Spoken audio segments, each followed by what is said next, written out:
Welcome back. Lee Castillo is the Democratic nominee for the 1st District. Lee, welcome back to Inside Utah Politics. We had you on during the primaries as well. Thanks for being here. Thanks for having me, Glenn. Let's start off with your background. Tell us a little bit about who you are and what you have done up to this point. Born and raised in Layton, attended Layton High, graduated. I went on to receive my bachelor's and my master's in social work from the University of Utah. Worked to keep families together for while at the Division of Child and Family Services for years. That's where I met my son, and I adopted my son. I've also done foster care.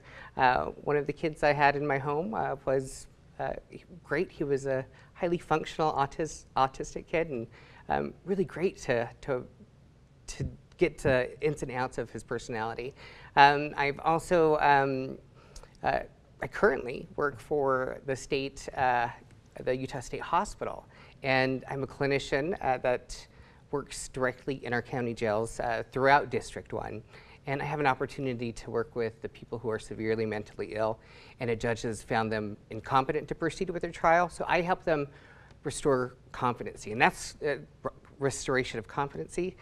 That's what I want to do in Washington. Nice little tie-in there, bringing it around. We'll get to more about some of the big issues in just a minute, but why make the leap into politics? This is your first run for office. This is a pretty big seat for your first run. So why go this route? I was really disheartened to see what was coming, the rhetoric that was coming from the administration, and that we had a congressman who sat idle when this president and his administration attacked women, Muslims, Hispanics, calling them rapists and gays, rapists and drug dealers, and there's, transgender people were attacked, and prisoners of war, people, vets, and I couldn't stand idle. So this president basically launched you into the race, is what you're saying. It did. His actions and his words, the administration, and the fact that our Congressman Bishop sat idle and did nothing. I read an article that So you would have liked to have seen him speak out against some of those things. Absolutely. He says that he shakes his head at some of the things that that the president says, and we need a leader who does more than shake their head. We need somebody to reaffirm our citizens that they're there to protect them and make sure that they're first, not the administration, not Washington, but people here in Utah. Okay, I don't have to tell you that you're trailing big in the polls. That's no surprise. This is an uphill battle. That in mind, what strategy do you take to try to narrow that gap in any way? We are we're doing door to door. I've been in every single county in the district. And the polls are slightly skewed because those are people who have previously voted in an election. So you think you can get new people that haven't been coming out to the polls and come in your favor? Yeah, we've nationally there was 800,000 people who registered on National Registration Day, and there's agencies like Votarize who've been out in my district registering people every day. So we're going to see a big number come out in support of not only my campaign, but enough a lot to make up 40 points. Absolutely, I think we're going to win this.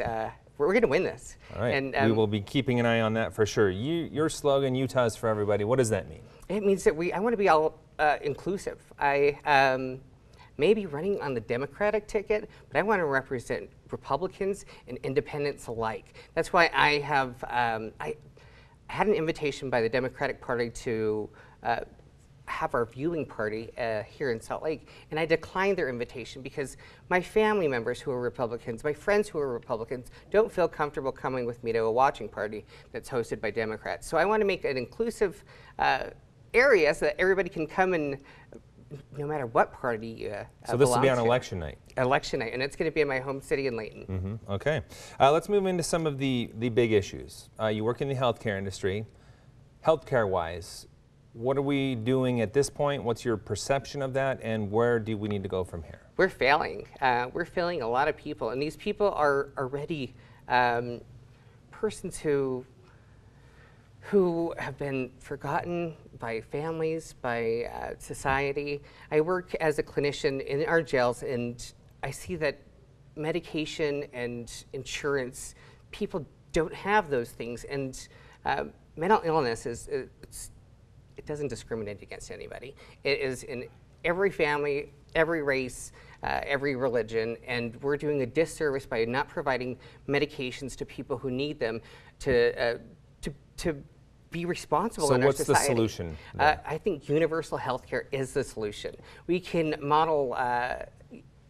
the model after Massachusetts, or even Bernie Sanders has a Medicare for all. And I don't care which one it is, but we need to come together as Americans to find a common ground so that we can take care of these most vulnerable citizens in our district. Immigration, what is the solution moving forward? I think that here in Utah, our farmers have spoken to me. Their farms, they're at risk because they have nobody to work their farms. Because they need the workers in the field. Yeah, and they, one farmer, and these are legacy farms. These are like farms from 1900, 1902, and we rely on these farms. And they have, they've had to change what they're growing from fruits and vegetables to alfalfa and hay because there's nobody to work for them. So I would propose legislation to have worker visas specifically for farms, dairy farmers. We need people to work dairy farms all year long. And these farmers, that's how they feed their families and pay their bills and pay their mortgage. Mm-hmm. And when we're not thinking of the citizens and we're acting on behalf of big oil and gas instead, forgetting about the people we represent, we're doing it wrong. A clear path to citizenship for those that are already here? Absolutely, I support that. I think Dreamers, I've heard a lot of Dreamers stories, and it's just disheartening that they don't even know the language from where they were born. And that's disturbing that we have people that have served in our armed forces that can't even get citizenship. One last question. If you were to win and Democrats take control of the House, who would get your vote for Speaker? And I actually am still undecided at the moment.